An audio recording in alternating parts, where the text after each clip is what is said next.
Matthew asks, hey, Mitch, what are your thoughts on the quality of conventional beef? Do you think the antibiotics, hormones, and GMO feed stay in the meat? No.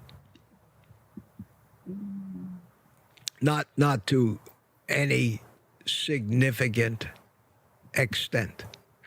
Because all of that stuff, whether it's hormones, antibiotics, or whatever you call it, is metabolized by the cow.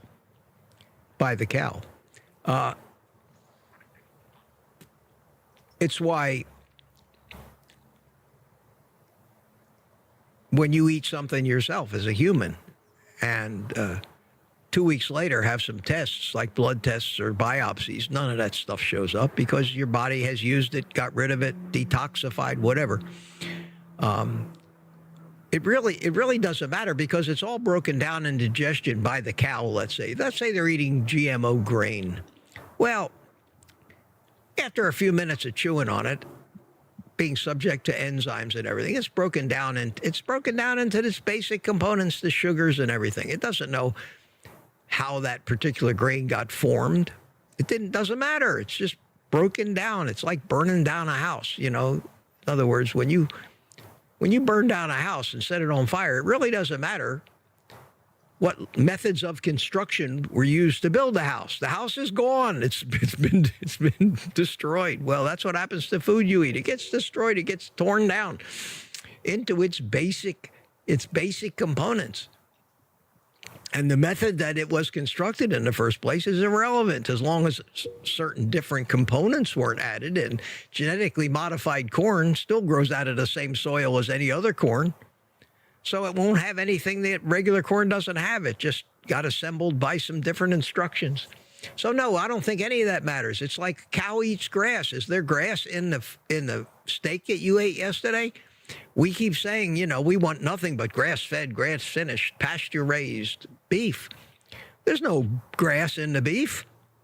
The grass is totally digested, torn up, in a cow and a vegan. It goes into the hindgut. It's fermented by the microbiome, by the gut bacteria, turned into free fatty acids and proteins. The free fatty acids are used to build the muscle in the cow, and then that muscle comes to us and we eat it. And there's no trace. You couldn't tell what particular species of grass that cow was eating or what species of grain. There may be a little difference in the omega-6 to omega-3 fat ratio, but that's about it.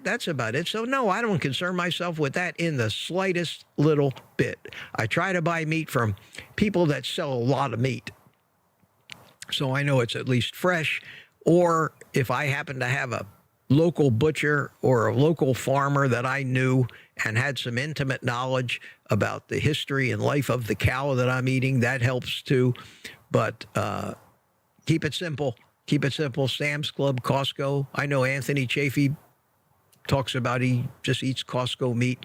I think that, I made a whole video and talked about this many times, the debate over grass-finished or grain-finished. I particularly do not like grass-finished beef. Sorry. Maybe it's got just much more nutrients in it. Don't like it. Don't like the taste of it. Don't like the texture of it. I like my meat with fat in it.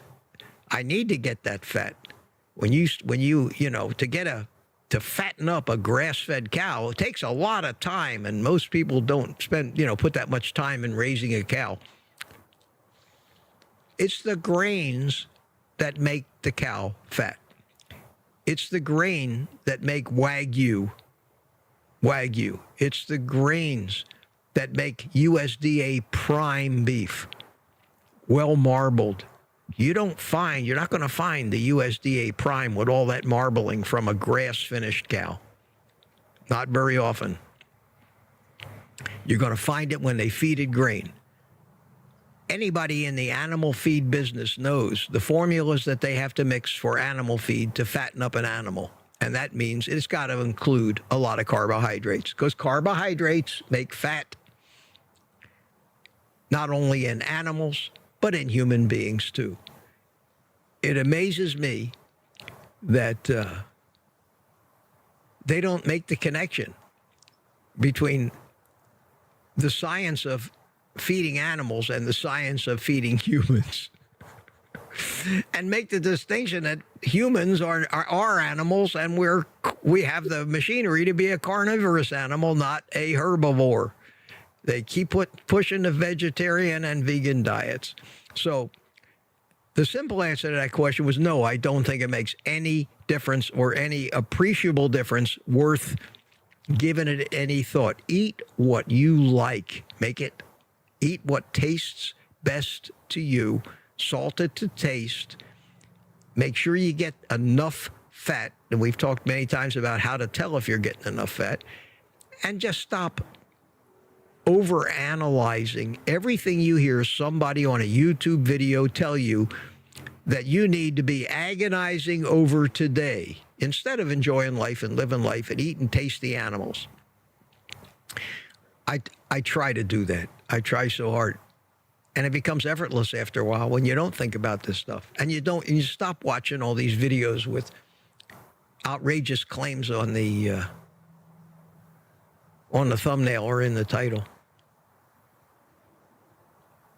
You need to do this one thing to change your life. Yeah, I know what one thing I need to do. I need to hide your channel from my YouTube feed so I never have to see your bullshit again.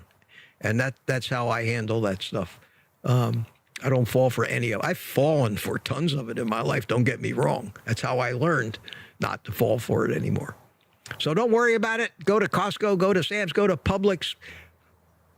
Buy your, what they call USDA choice. If you want to spend more money, buy Prime. I can usually find choice that's pretty well marbled and good enough for me. I don't ever have to add fat to anything. I buy my ground beef with plenty of fat in it. No less than 80-20, maybe 73-27. I never buy lean meat whatsoever. I stay away from cuts of meat that are lean. I love filet mignon. I love the taste of them, but I don't buy them and I don't eat them because there's no fat. You got to add all the fat. You got to douse them and cook them in butter. You got to make sure that you add a bunch of fat. I'd rather eat the fatty ribeye. And everything seems to be working out fine with almost no thought. This is like carnivore for dummies. You don't even have to think about anything. All right, Ellen, that was a long no, wasn't it? I think, yeah. Yeah. That was a long no. And I think not thinking is always the way to go.